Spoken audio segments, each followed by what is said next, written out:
And there you have it. State contest is in the books. Let's put a cherry on it, even though cherries suck. Let's wrap up this 2020 season. We'll go over state results. We'll talk a little bit about that. And I have one major teaser at the end of the episode. I'll try not to make it this long. I'll try not to make it very long, but we'll see how things go. One major teaser at the end of this episode. With that being said, good morning again, Daniel Valdez again. It is a pleasure and honor to talk to you as the conclusion of the 2020 marching season in the state of Texas has officially come to a conclusion, I guess. I don't know. Anybody who's listening, it doesn't matter where you're listening, thank you so much for listening. It doesn't matter if you're on YouTube, and I'll put this up on YouTube pretty soon, sometime, I don't know when this morning, we'll see. Just thank you to everybody who's listened over the past several months. Even if you've just tuned in for the past couple of weeks and you're like, hey, what the heck is this? Where the hell have you been? Thank you so much for listening and all the kind words and whatnot. Let's go over the state contest results for the open class 2A, 4A, and 6A. First of all, I want to say thank you very, very much to the University Interscholastic League. Thank you to Dr. Brad Kent, Executive Director of Music at the UIL. Thank you to Gabe Busella and all the wonderful people at the UIL for allowing TexasBands.com to cover the event, the state contest, in the way that we did. We had some of our fun facts that we put together. If you were watching the state contest online through Box 5 Media, we put together some fun facts about pretty much every program that went on. And just different things like, any celebrities that were born there or, how many times they've made state or stuff like that. A lot of research went into that. And, having the Texas Bands logo along with those fun facts on display for the stream was really, really rewarding. So thank you to everybody at the UIL. Thank you to everyone at Box 5 Media for allowing us to cover the event that way. Thank you to the entire TexasBands.com staff for putting all of this together and making everything so smooth. Landry, Chris, Mr. Sanchez, all of you guys, I love you all so much. Y'all are wonderful, and just thank you all for the incredible hard work, and of course all my friends who contributed fun facts for the UIL event, for the UIL programs that were there this week. Thank you so much for everything, and it's an incredible job this season. So let's go forward. Let's go ahead and put a cherry on this event. So just want to recap. We'll go 2A, 4A. We'll go over 6A conference. We'll do a little bit of slight commentary on that. We'll wrap everything up, and then I got my teaser at the end. If I remember to do it, I probably won't, but we'll see. Congratulations in 2A. They took 7 finalists, even though there was not a finals contest. Due to the number of programs that competed, 2A conference did take 7 finalists. Rewarded programs with 7 finalist trophies. So here we go with that. Plains High School in 7th place. Sundown High School in 6th place. Panhandle in 5th place. 4th place was Tanaha. 3rd place was Post. Post with the bronze medal right there in 3rd place. Forsan in 2nd place. And then your 2020 2A conference champion, Thorndale High School. Look at Post. If you're looking up the recaps, you can find it on the UIL website. But Forsan and Post actually tied with a total score of 23. How do we break that? We break the ties using something called judge's preference. You take the 2 programs that are tied, and then you look at which program had the majority of the judges rank them higher than the other program. So, for instance, Forsan had Judge 3, Judge 4, and Judge 5 rank them above Post. So that's 3 out of the 5 judges. That's the majority, simple majority. So Forsan wins the tiebreaker. That is why they are awarded the silver medal, and that's why Post is rewarded the bronze medal. Cool? Cool, because that's going to come into play for 6A contest for the exact same placements, actually, which is pretty interesting. So congratulations to everybody at 2A, the small schools. They've really stepped up their game in terms of difficulty and really trying to put on a more complex show than in the past. So the 2A programs are starting to get more involved, especially in the guard area. So congratulations to everybody who competed at 2A. Go on to the 4A conference. 4A conference, with the amount of programs that were there, 10 bands were awarded finalist trophies. So let's go over that. 10th place, China Spring. 9th place, Kennedale. 8th place, Cal Allen. 7th place, Bridge City. 6th place, Wills Point. 5th place, Canton. 4th place, North Lamar. 3rd place, and the bronze medal goes to Burnett. 2nd place with the silver medal goes to Melissa High School. And then, once again, 1st place going to the Argyle High School Marching Band. Congratulations to Argyle. So you look at the medalists, pretty decisive. Pretty decisive. Argyle had 4 out of 5 first place votes. And when we saw them, we were like, okay, this is pretty solid. So congratulations to Argyle. With the director change over the past couple of years and, kids dropping band, getting their numbers back up, it was a fantastic program. And it was, as you can see through the numbers, it was pretty decisive. So congratulations to all 10 finalists. Congratulations to Burnett with the bronze medal. Congratulations to Melissa with a really, really neat show. Is the silver medalist, and then your 4A state champion is Argyle High School. Let's go to 6A, which was happening yesterday afternoon, it was weird being there. It was weird not having to wake up at 5 o'clock in the morning to be at a contest. Got to sleep in, got to have a little muffin, a little banana, a little yogurt parfait, if you will. I love yogurt parfait. But here we go, 6A results. With the amount of programs over there, 10 finalists were named. Cypress Woods in 10th place. Congratulations to them. 9th place, 7th Lakes. 8th place, Capel. 7th place, Waxahachie. 6th place, Pearland. 5th place, the Woodlands. Marcus in 4th place. The bronze medalist is Flower Mound High School. The silver medalist is Hebron. And for the first time in school history, the 6A state champion is coming back to San Antonio. Claudia Taylor Johnson High School, their first state championship. It is the city's. I know MacArthur won back in the 80s several times, but the state title is coming back to my hometown in San Antonio. Congratulations to Claudia Taylor Johnson High School with 2 first place votes in music, and as you can see the recaps, very decisive, very decisive. I would usually say anything with a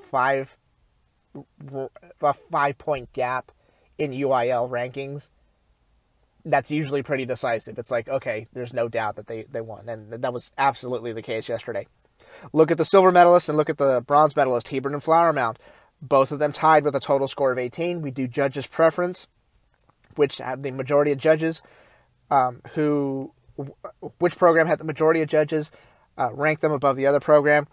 Judge 2, Judge 4, and Judge 5 ranked Hebron above Flower Mound. That's the majority. Therefore, Hebron wins the silver medal, and Flower Mound is awarded the bronze medalist. The bronze medal, I should say. Let's talk a little bit about this. Man, what a contest. The quality of program, I think what shocked us the most was the level of quality that was out there, despite limited rehearsal time and despite certain programs not being there and despite, all the challenges that happened this year. I mean, you got to look at everything that these programs had to go through. We kind of like to think that these programs just went along like there was nothing going on, but they still had protocols to follow, whether they were imposed on the school level, whether they were imposed on a city level, or whether they had to they were still following state guidelines and whatnot. I mean, we kind of forget that, there were certain cities where it was like, hey, you can't do stuff outside, and you can't do this, and you can't do that, and everybody kind of had different rules, which made things really, really interesting this season, because everybody kind of had different rules of what they were going to be allowed to do and what they were not going to be allowed to do. Some of that stuff was completely beyond their control. Then you look at the individual programs themselves and the different protocols they had to put into place to try to make this season happen, like everything from building hand washing stations and socially distancing on the field and socially distancing, in your personal life, constant reminders reminding people to mask up and wash your hands, and even at school trying to do that exact thing. I mean, there were plenty of programs that constantly reminded their kids, hey, it's stay the heck away from people. If you're in school, if you're doing in-person classes, stay the heck away from people, because the second this gets out of hand, the season's done. That's the harsh reality of it. Usually during the season, in a normal year, the middle of the season is where programs either get better or they plateau. Or I don't want to say get worse, but they stop improving. And one of the reasons for that, and there's a couple of reasons for that, it could be, hey, we're not doing contests for a couple of weeks, or hey, we've learned the show and we're just cleaning now and we're doing the same thing over and over and over again, and the students are kind of tuning out. That's why it's important to try to pace your shows, or at least try to add little ornamentations here and there to keep the students' brains working instead of just sitting there and doing the same thing over and over and over again. I understand you want to clean, but at some point, a marching band member's brain is going to break, and they're going to stop retaining information that they've been told over and over and over again. So every program has a different philosophy of doing that. But usually the middle of the season is when everything falls off or starts really improving. When you add the pandemic into this, you're dealing with all sorts of emotions. You're dealing with kids that, are not allowed to be around their friends all the time. And, whether they're being told to by a government organization or whether they're being told to do that by their parents. There was a lot of, I don't want to say, it was a very difficult thing for the students to handle. Wanting to be around their friends, especially during football games, when you're finally around a crowd and you're performing for people and you're hearing the cheers of the crowd, knowing that, hey, we're not going to necessarily get this at contests because of lack of tickets or with contests being canceled and whatever. The marching experience was very different this year for the marching members. Very different for the marching members. They didn't get all those performances that you usually get. Usually before state, you've performed in a giant stadium in front of a crowd, 4 or 5 times, or a full football stadium, and that wasn't the case this year.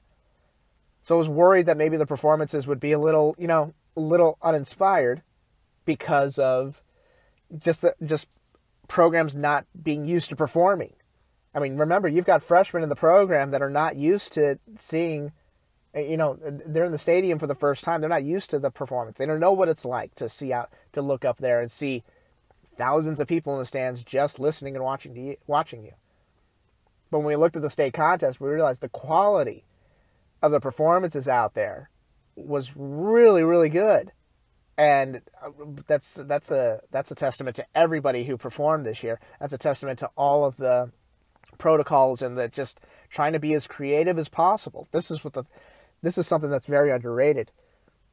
The creativity of trying to manage rehearsal time and the creativity of trying to put protocols in place and try to make sure that people are as safe as possible. It took a lot of creativity. And that's kudos to every program that tried to put in protocols that really tried to make sure that the season happened and try to keep people as safe at the same time. Because there's a balance. There's some things you're not going to be able to do. There's some things that you are going to be able to do, but have to be modified in a certain way. And it can put a real emotional toll, not just on the directors, but the parents and the marching members themselves. Protocols changing. Hey, we got to do this. Hey, we got to do that. Trying to be as flexible as possible. So congratulations to everybody who performed this season, regardless of whether you competed or not. Like I said this several months ago. Everybody who stepped on the field this year, if you picked up an instrument this year, you're a hero. You are. Because you were willing to sacrifice, because we didn't know what was going on. Think about where we were a couple of months ago. We didn't know what was going on. Nobody knew. I didn't know. And for kids to still pick up their instruments, regardless of whether they're competing or not, for kids to go pick up their instruments and, talk to their parents and say, yeah, I want to be out there. Give me the bell cover. Give me the mask. Give me the hand sanitizer. Put me in a bag. I don't care. Put me out there. Let me be out there. I don't care if we're just doing football games. I don't care if we're doing a show that is, the last 4 years combined. I don't care. Just put me out there. Put me in, coach. So, congratulations to every kid who picked up an instrument and performed a marching show this season. Doesn't matter. Like I said, competitive, non-competitive. You're all heroes to me. I mean, that was a major sacrifice of mental health and physical health. A lot of that stuff was at risk, and I'm glad you all made it through. And for those who, I just wish everybody well and be safe and whatnot.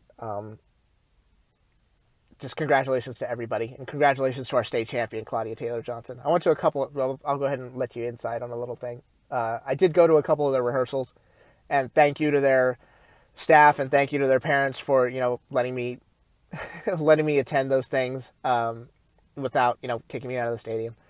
I really appreciate it. I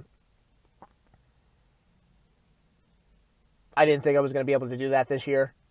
I wasn't sure if there was going to be a season, but them allowing me to just kind of hang out and socially distance and just kind of get a taste of the rehearsal, that meant a lot to me. It did. So just thank you to everybody in the program who's been so sweet and so supportive and so nice, and just congratulations to you all. It's well-deserved. Congratulations. Amazing, amazing feat.